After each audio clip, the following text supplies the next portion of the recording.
Hello, my chicklets. Thank you for stopping by. Today I have got one of my favorite short stories for you, so I'm really excited to share that with you. But before I get into that, I did want to say a huge thank you to Edupunk Noob, who is now my second ever monthly subscriber. It means so much to me that there are people out there who are willing to support me in this, in being able to afford the artwork for the channel, as well as just know that people enjoy what I'm doing here.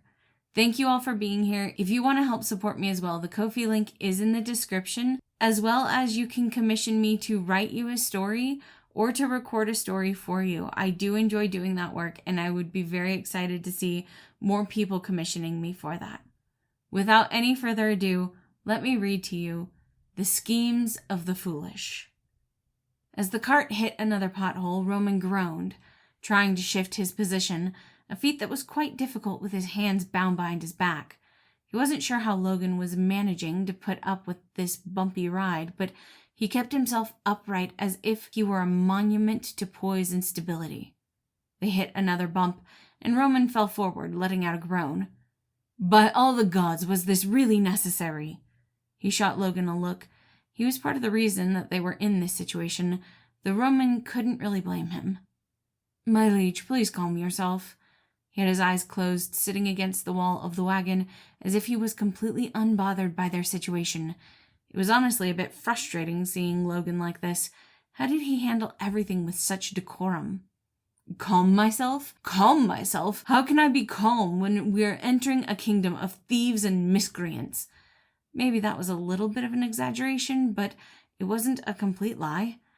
Satya wasn't a kingdom known for its social programs and care facilities, unlike his own kingdom. They were known for artwork that was graphic and war. Surprisingly, though, they didn't often go to war. Satya simply had a large army that kept most people away. Roman, however, would never actually say anything good about Satya, not if he could help it.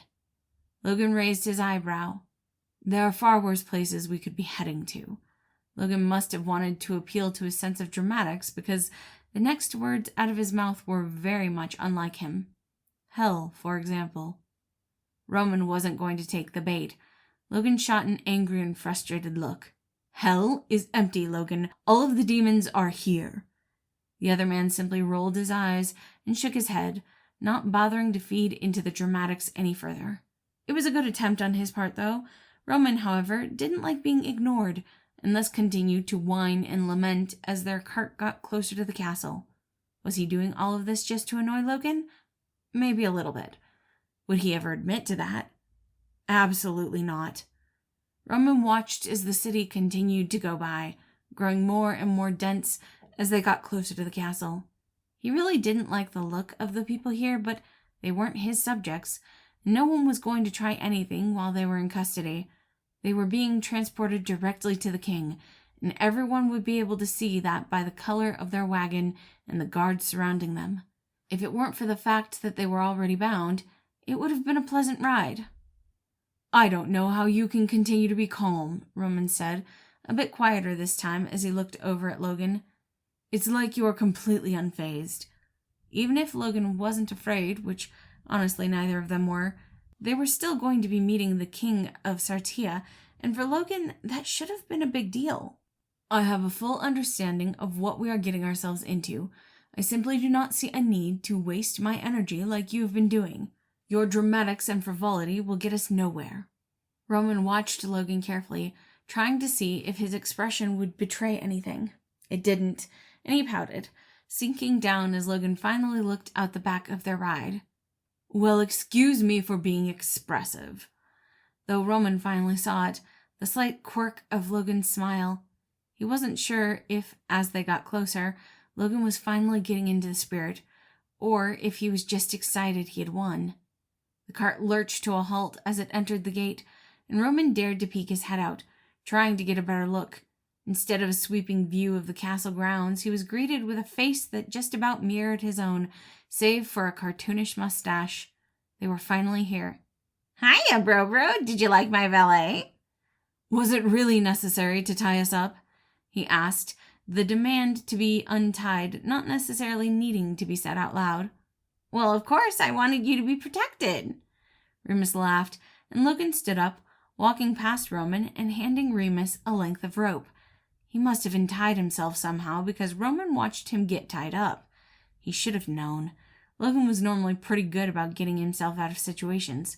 He just wished Logan would have had the courtesy to untie him as well. You should instruct your men on how to tie a proper knot. I'm aware you know better. Remus cackled, eyes following Logan as he walked up to the castle. It was always disgusting to see the two of them together. Not in an actual way, but in the way that it was for any sibling to see their brother flirt. Roman gagged. If you two are going to act like that every time we come, I'm going to stop bringing him. Don't be like that. I mean, unless you finally want to let me keep him, I could use a royal advisor like him. Finders keepers, Roman stated as his brother finally untied him. Also, Logan is far too uptight to live in your den of soldiers and demons. Shows how much you actually know about him. Remus looked back to where Logan disappeared. Why did it seem so urgent that we come to you? You act as if it were life and death. It is, Remus said, pulling a box out of his coat and showing it to Roman, who immediately knew exactly what it was. I think I might actually steal your advisor this time. Roman's eyes sparkled. Really? He asked, both excited and surprised, completely forgetting his anger over his brother having had him tied up. Yep, Remus said. Now I just need to wait for the right time and hope he says yes. He will, Roman said with utter confidence. I might have teased him about not being excited to come, but I could see his nervous fidgeting and the way he always gets more and more excited as we get closer. Logan doesn't wear his emotions on his sleeve, but I know him, and he loves you. Roman looked down at the bracelet that would mark Logan as engaged to a king. It was beautiful, but simple, something his friend would appreciate. Thanks, Remus muttered, putting the box back in his coat. The unspoken nervousness still hung in the air, and Remus seemed intent to get rid of it. Now let's go spar. This conversation has been far too mushy for my taste. He was going to have to learn to deal with that if he was planning on becoming married. Roman decided not to call him out on it, giving his brother a break just this once. He laughed, loser cooks, and they both ran off to the training field. He was going to miss Logan, but he was so happy for his brother and his best friend. I do hope you all enjoyed this one. No, there isn't a part 2. I'm sorry to tell you that. But I don't think it was necessary because we all know what's going to happen. I'm sure Logan's going to say yes. Once again, thank you all for being here, and I hope you have a wonderful day.